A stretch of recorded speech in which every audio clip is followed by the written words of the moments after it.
But as I've been around the country, I've talked to people about why the Republican Party, what we stand for, and what we will deliver. About a month ago, I was at SMU talking to a bunch of college Republicans. And a girl on the front row, after about 10 minutes, said, "I get it, I understand, I'm going to vote for you, but why should I come and help?" And I said, it's simple. Students all across this country, including SMU, 2 years before, heard the story and went out and voted for Barack Obama. They are today, after graduating, or then after graduating from SMU, out of a job and living back at home. And the girl said, "That's scary." I said, "You don't know what scary is." She said, "What do you mean?" I said, "Scary is parents don't want you back in the house." That's scary. But I said, when I went to Congress 14 years ago, it was our driving goal, stated goal, to grow the economy and jobs and the free enterprise system.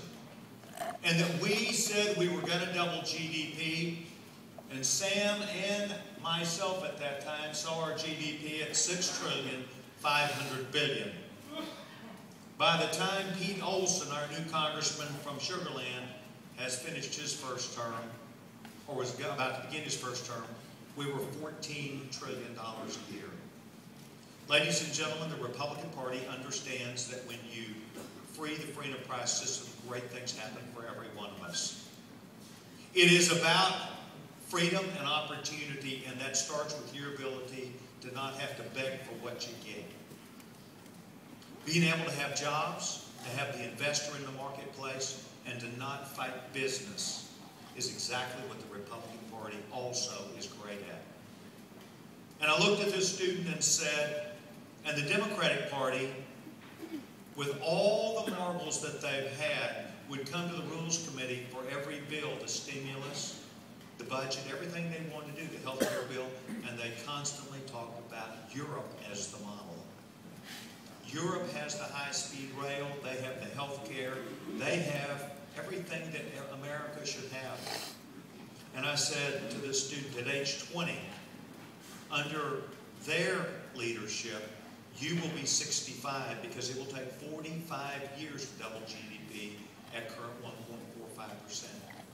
And you will be 65 and your children will be 40 and your grandchildren in their teens before they do what we did in 13 years. And the sad part about that is there's a model to look at. I said, Japan. The kid in the back stood up and said, "Yeah, the lost decade."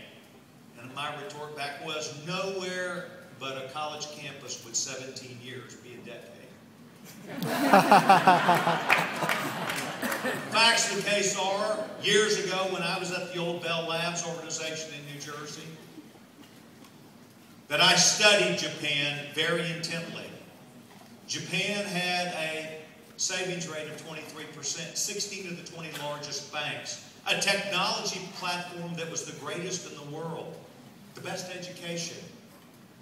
And something happened to that success model, and it is called their government co-opted their enterprise system. Exactly what is happening in this country happened to them. It took 17 years, but 3 months ago, China became the second largest economy over Japan. They gave up the ghost. Now, ladies and gentlemen, we have an economy 3 times larger than China right now, the second largest economy in the world.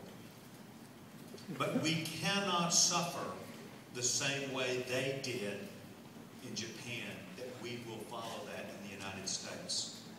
We cannot do that and expect for America to be able to pass on to our children and our grandchildren this great land and opportunities and what we stand for. It is up to you and it is up to us not to tolerate this from happening because it's happening right before our eyes. We have to reject this. Each of you know I have a son, 2 sons, one that's in the top 2% of academics in this country and one that's in the bottom 2% of academics in this country by, for virtue of Alex being a Down syndrome young man. Bill came in first in his organic chemistry class this summer and has a 3.55 average and wants to go to medical school as a junior in college. And Bill said to me, Dad, every doctor I talk to wants to talk me out of being a doctor. Who will be our doctors if the people who wanted to don't want to? And Alex, as I get from 55 to 65 to 75, I have to question who will take care of Alex if we have a country where we are all competing against each other for health care. Phil Graham spoke of this years and years ago when he talked about the wagon, and he said, only so many and certain people should be in that wagon, and they're people who cannot take care of themselves and the elderly. And he said everybody else should be pulling, pushing, or walking. Ladies and gentlemen, it's personal to Pete Sessions too. I hope it's personal to you because you and your families know exactly what I'm talking about. It is up to us to go sell the fight. It is up to us to make sure that we leave no stone unturned.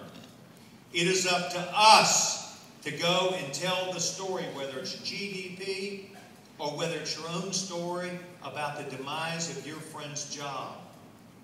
Ladies and gentlemen, I threw a paper out and I hauled hay early in my life. And I needed both those jobs when I needed them. America needs our jobs back. The Republican Party will commit to you 3 things today that we are going to do.